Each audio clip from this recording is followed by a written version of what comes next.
Without faith, it is impossible to please God. And without faith, it is impossible for you to become great.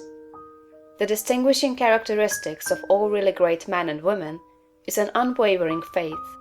We see this in Lincoln during the dark days of the war. We see it in Washington at Valley Forge.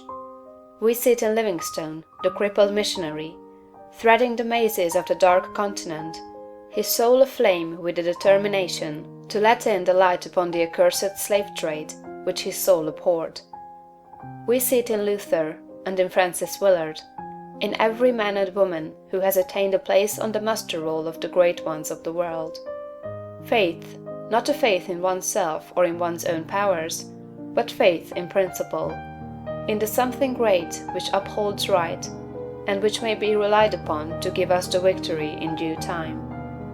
Without this faith, it is not possible for anyone to rise to real greatness. The man who has no faith in principle will always be a small man. Whether you have this faith or not depends upon your point of view. You must learn to see the world as being produced by evolution, as a something that is evolving and becoming, not as a finished work. Millions of years ago, God worked with very low and crude forms of life, low and crude, yet each perfect after its kind. Higher and more complex organisms, animal and vegetable, appeared through the successive ages. The earth passed through stage after stage in its unfolding, each stage perfect in itself, and to be succeeded by a higher one. What I wish you to note is that the so-called lower organisms are as perfect after their kind as the higher ones, that the world in the Eocene period was perfect for that period. It was perfect, but God's work was not finished. This is true of the world today.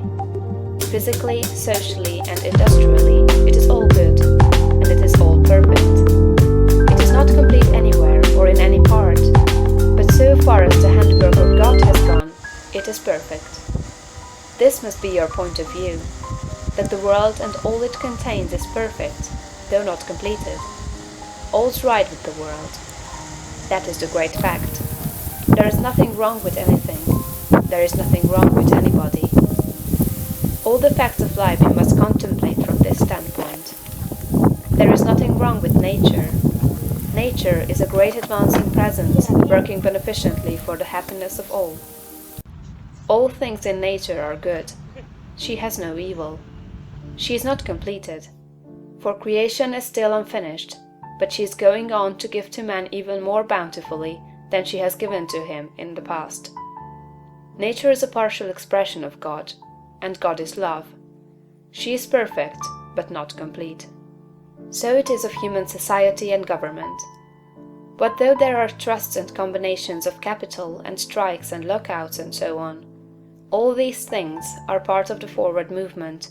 They are incidental to the evolutionary process of completing society. When it is complete, there will be harmony. But it cannot be completed without them.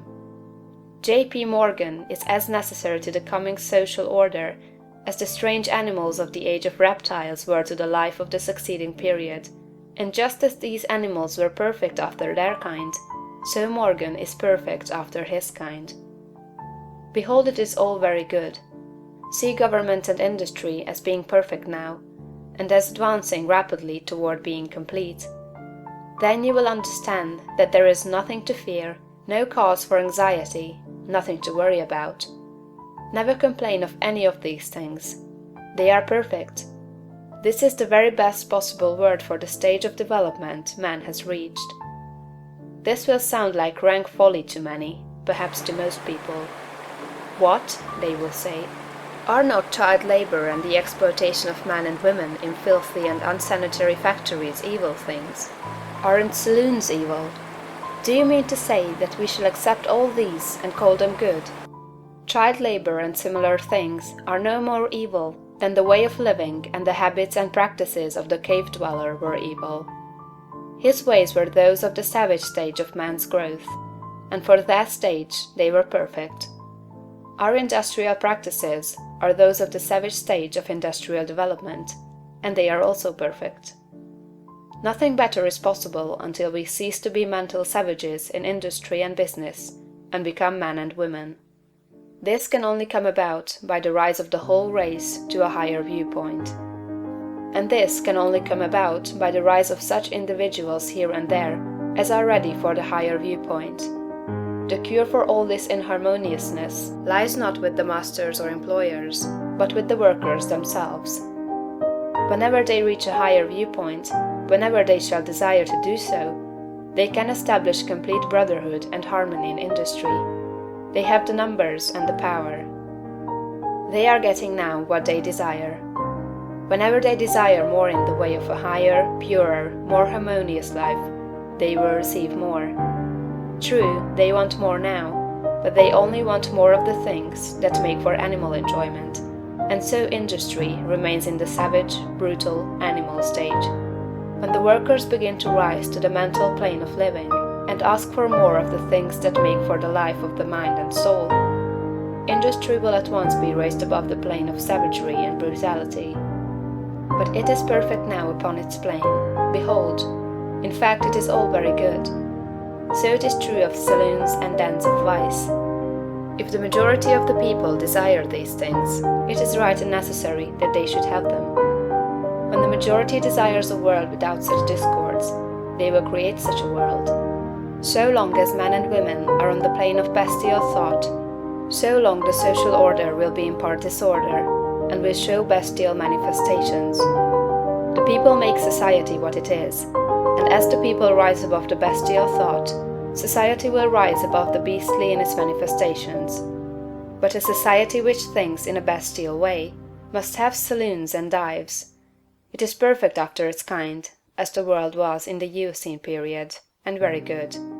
All this does not prevent you from working for better things. You can work to complete an unfinished society, instead of to renovate a decaying one. And you can work with a better heart and a more hopeful spirit. It will make an immense difference with your faith and spirit, whether you look upon civilization as a good thing that is becoming better, or as a bad and evil thing that is decaying. One viewpoint gives you an advancing and expanding mind, and the other gives you a descending and decreasing mind. One viewpoint will make you grow greater, and the other will inevitably cause you to grow smaller.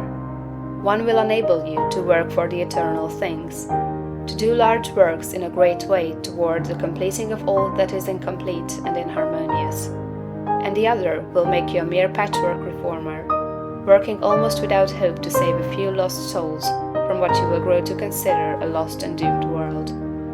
So you see it makes a vast difference to you, this matter of the social viewpoint. All's right with the world, nothing can possibly be wrong but my personal attitude, and I will make that right. I will see the facts of nature and all the events, circumstances, and conditions of society, politics, government, and industry from the highest viewpoint. It is all perfect, though incomplete. It is all the handiwork of God. Behold, it is all very good.